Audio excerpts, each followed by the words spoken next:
Hi, it's Lauren. Thanks for joining me in my craft room today. I'm going to be using some of my scrapbook.com exclusive goodies.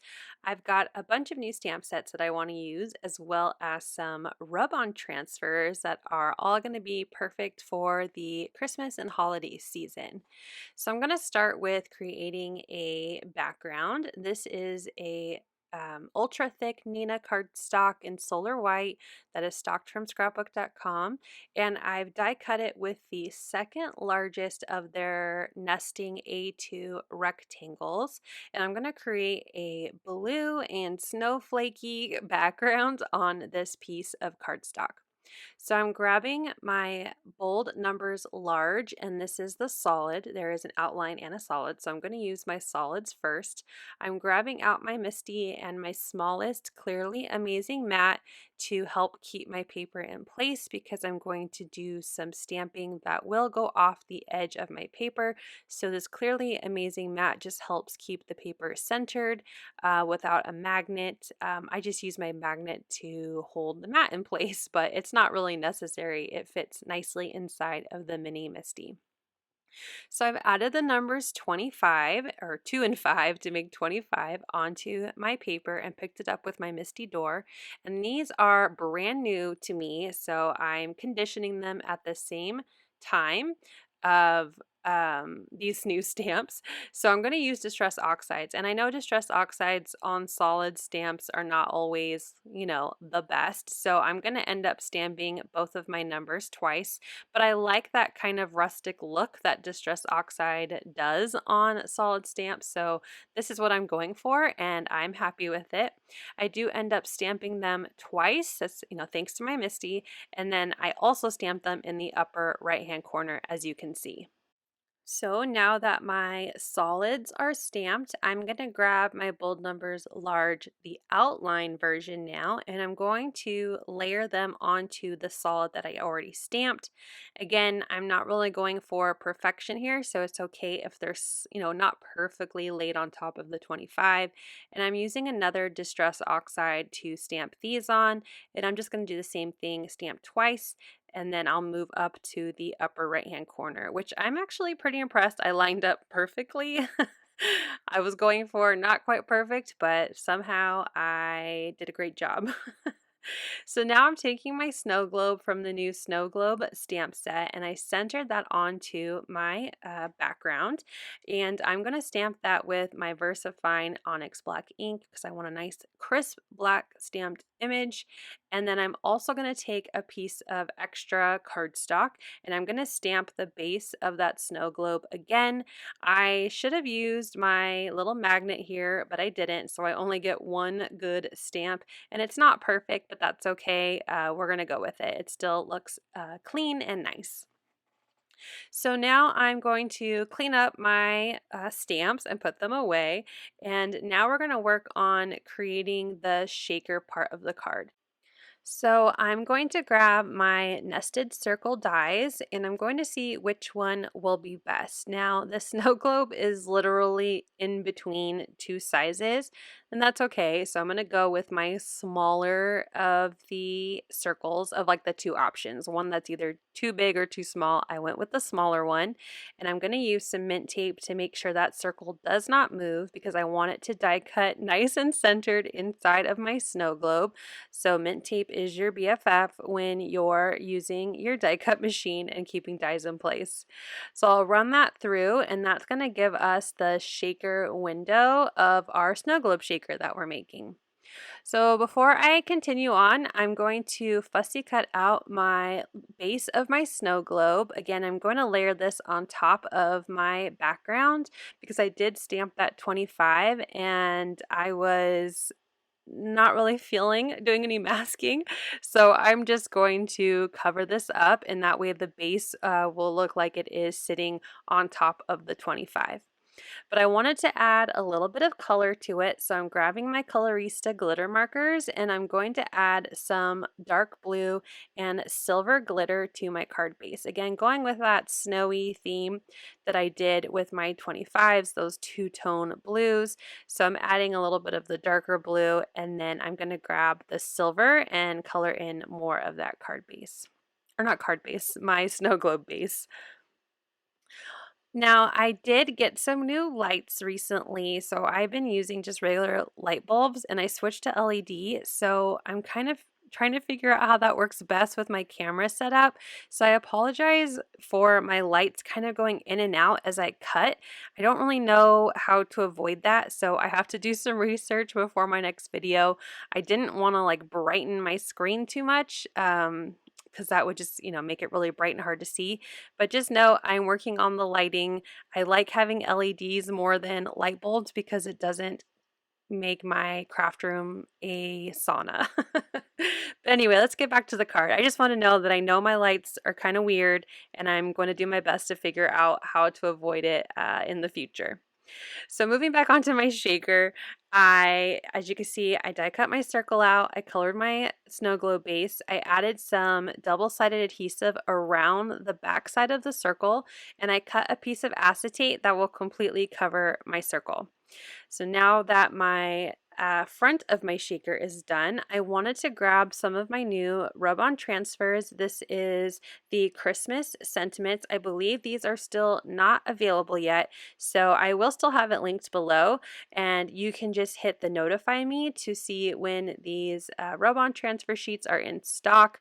At the time of me doing my voiceover, I don't believe they are yet, but they should be any day now, if not. So I went through the different sentiments, but I decided to go with these two little kind of star clusters, and I'm going to put them right onto my acetate. I love this. I don't have to stamp on my acetate because I don't have any of the stays on. This will give me a chance to add some fun decor and, stamped looking images to my acetate by using rub-ons. Now, it has been ages since I've used rub-ons, so I didn't think about cutting these into two separate pieces, and I accidentally got a little bit of my rub-on transfer in a spot I didn't want it, which made me sad, but it's okay. You can't really tell when you look at the card because the inside of my snow globe is going to be busy enough, but just make sure that you're only putting down what you want in place. So I should have cut those two starbursts apart so that way I didn't accidentally get some rub-on transfer in a spot that I didn't want it. Okay, so let's move on to decorating what's going to be on the inside of my snow globe. Now again, this is a brand new set, the Snow Globe Photopolymer clear stamp set. And because these are solid stamps, and again, I'm stamping with distress oxides, I need to condition my stamps, especially with these little houses with these cute little windows and doors. So I have just an extra circle that I die cut, and I'm just stamping my stamps in this weathered wood oxide, more of a bluish gray ink, on my scrap before stamping onto my background that I'm going to use in my card. So I'm bringing in those colors. So again, using weathered wood, again, more of a bluish gray, and then I'm bringing back that prize ribbon and I'm stamping the roofs of our houses. Each of them have a roof. And then I'm also going to grab a little chimney and stamp those as well. And I'm going to add in a little bit more color by stamping in some trees, and I'm going to grab my pine needles distress oxide for stamping the trees. The other blue that I used is Tumbled Glass, but as always, all of my supplies I have listed either down below or I have a visual link that you can check out all the supplies and see what they look like. Just check out my description down below. And for the trees, I'm using the largest tree from the stamp set, and I'm actually doing some, I'm not really sure what you call this. It's not two-tone stamping, but I'm stamping off the color and then stamping it onto my background so it's a little bit less ink. I gotta look up what that's called. I do it often. I just don't know what the official name is. But that way it just looks like those trees are, maybe they have some snow on them or they seem further away because they're a little bit lighter.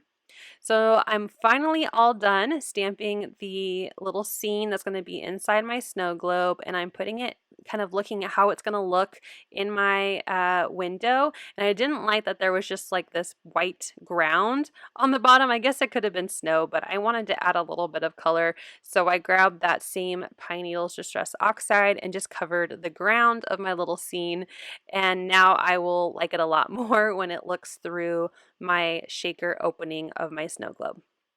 So I was looking at my background and it just felt like it was missing a lot of, there's just too much open space on the card. I was trying to keep the busyness of my card in the snow globe, but it just was too plain. I didn't like all that white space. So I grabbed every single snowflake from the snow globe stamp set, and I'm going to go back with those two blue Distress Oxide, again, tumbled glass and prize ribbon, and I'm just going to stamp snowflakes just all over that background.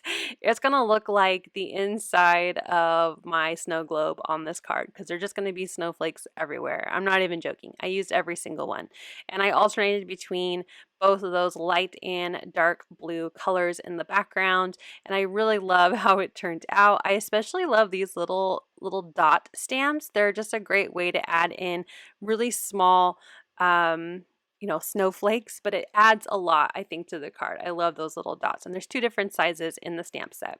So now that I'm happy with my background, or I guess I should say my foreground for this card, because technically I'm going to be building my shaker behind the window, I'm ready to move on to adding adhesive behind my stamped background. So I don't know why I did this first, but I did. I wanted to add the bottom of my snow globe, and I'm getting those extra thin foam squares. So these are not a regular foam adhesive. It's a little bit thinner because the card will have a lot of dimension as it is a shaker card, and I use thicker foam for that. I only wanted to add a little bit more on the front, so I used the extra thin foam squares.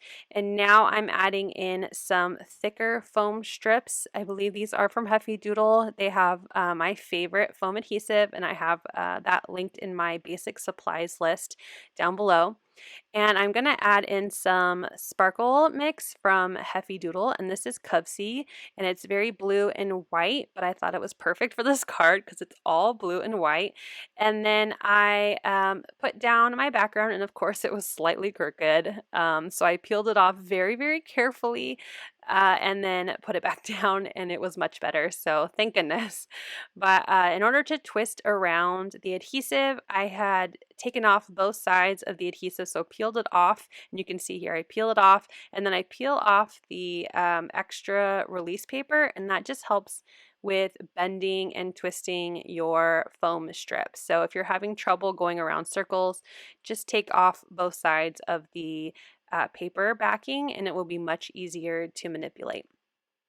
Now, because I am going to put this onto an A2 card, I wanted a more of a background paper behind my white stamped background because, again, I cut it with the second largest A2 nested rectangle, but I hate wasting paper, so I actually die cut a frame out of that blue peppermint pattern paper. So I used the largest A2 and then one smaller than my background. So that way it looks like my background is, covering my card base, this pattern paper, but it's only just a frame, and it helps me save on my paper that I hoard and don't know how to get rid of or use. So I added some glue behind my shaker and then adhered that right onto the card base, and I love that blue border peeking out around my white background. To finish off the card, I'm going to stamp a sentiment on that same blue pattern paper, and I'm going to heat emboss it with some white embossing powder. So I'm using my Misty so I can stamp twice. I like stamping twice with my embossing ink. I get really worried that there's going to be one little spot that's missing ink, so I stamped twice thanks to my Misty. I made sure to add my anti-static powder before stamping, and I'm going to grab my tweezers just to help hold that paper while I apply the white embossing powder. Once I'm happy with the coverage, I'll pick up my powder and turn on my heat gun, and then I also use my tweezers just to help hold that paper because that heat gun gets really hot.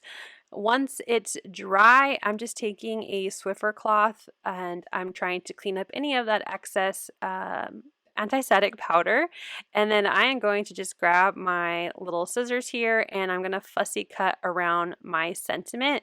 And I love that it is white with a blue border, very similar to my card background. So I thought they just looked really nice together. So I'm going to grab those same really thin foam adhesives and I'm going to add those to the back of my sentiment, and then I will center underneath my snow globe as best as I can. I'm going to skip through how many times I peeled it off and tried to recenter it. I don't know why I cared so much, but I did.